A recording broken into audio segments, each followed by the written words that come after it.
వ్యవహరించిన తీరు మాత్రమే చెప్పాలి.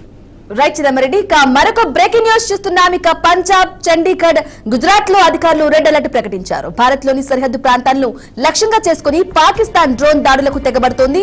ఇక ఇవాళ తెల్లవారుజామున అమృత్సర్ లోని ఖాసా కంటోన్మెంట్ గగనతలంలో భద్రతా బలగాలు పాక్ డ్రోన్ ను గుర్తించాయని ఆర్మీ అధికారులు తెలిపారు.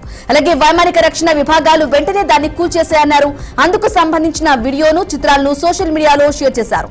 ఇక ఇదే విషయానికి సంబంధించి పూర్తి డీటెయిల్స్, తాజా అప్డేట్ అందించడానికి లైవ్ లో ఉన్నారు మా ప్రతినిధి గోపీనాథ్. అందిస్తారు గోపి.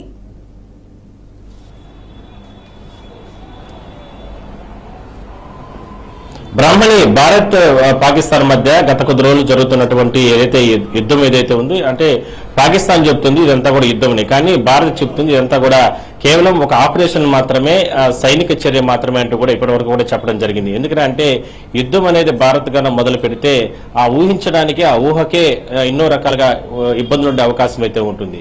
మరి ఇదంతా కూడా తెలియనటువంటి పాకిస్తాన్ ఏదో ఒక కారణాలతో ఏదో ఒక రకంగా రకరకాలుగా మభ్య పెడుతుంది. ఇప్పటికే సోషల్ మీడియా వేదిక కూడా అక్కడ ఉన్నటువంటి యాంకర్స్ కావచ్చు, లేదా అక్కడ ఉన్నటువంటి సెలబ్రిటీలు, అక్కడ ఉన్నటువంటి స్థానికులు పెద్ద ఎత్తున, అంటే గతంలో ఎక్కడో ఏ ప్రాంతాల్లో ఎక్కడో జరిగినటువంటి వీడియోస్ ను, ఆడియోస్ ని, అదేవిధంగానే ఫొటోస్ ని మార్పింగ్ చేసుకుంటూ కూడా భారత్ ఈ రకంగా మా పైన దాడి చేస్తుంది. అదేవిధంగానే మేము కూడా భారత్, అంటే ఏదైతే పాకిస్తాన్ సంబంధించిన సరిహద్దు ప్రాంతాలు ఎక్కడెక్కడ ఉంటాయో ఆయా ప్రాంతాల్లో పెద్ద ఎత్తున విధ్వంసం జరుగుతుందంటూ కూడా పాక్ సైనికులు ఆ రకంగా వీరోచితంగా పోరాడుతున్నారంటూ కూడా రకరకాలుగా కామెంట్స్ చేసుకుంటూ రకరకాలుగా సోషల్ మీడియాలో పెద్ద ఎత్తున వైరల్ చేసుకుంటున్నారు. అదే స్థాయిలోనే అక్కడ ఉన్నటువంటి దేశీయ మీడియాలో పెద్ద ఎత్తున ప్రచారం చేసుకుంటున్నారు. ఇది ఒక రకంగా చెప్పాలంటే వాళ్ళ సునకానంగానే మనం చెప్పుకోవచ్చు. కానీ భారత్ ఎక్కడ కూడా ఇప్పటి వరకు కూడా యుద్ధం మొదలు పెట్టలేదు. కేవలం ఒక సైనిక చర్య, ఒక ఆపరేషన్ మాత్రమే, సింధూర్ అనేటటువంటి ఒక ఆపరేషన్ మాత్రమే కొనసాగిస్తుంది. ఎందుకంటే జమ్మూ కాశ్మీర్ లో జరిగినటువంటి మారణ హోమం ఏదైతే ఉందో 26 మంది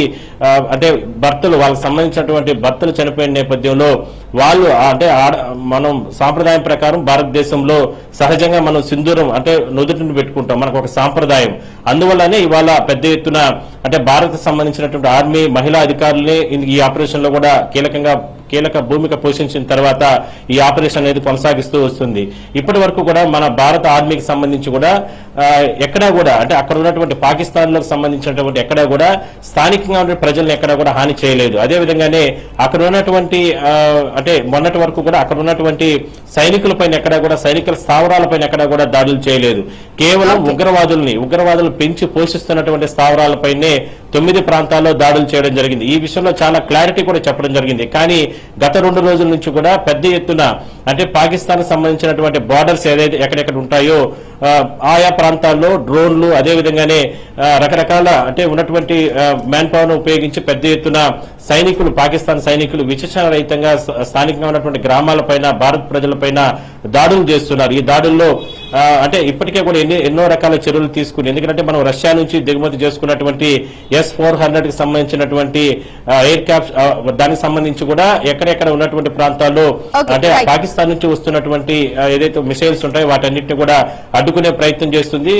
అంటే శత్రు దేశం నుంచి కూడా రకరకాల యాక్టివిటీస్ చేస్తూ ఇది ఒక మంచి ఆపరేషన్ గాని మనం చెప్పుకోవచ్చు. చూద్దాం రాబోయే రోజుల్లో దీనికి సంబంధించి ఎటువంటి చర్యలు తీసుకుంటారు. Right Gopinath, thank you. ఇక పంజాబ్, చండీగఢ్, గుజరాత్ లో అధికారులు రెడ్ అలర్ట్ ప్రకటించారు. ఇక భారత్ లోని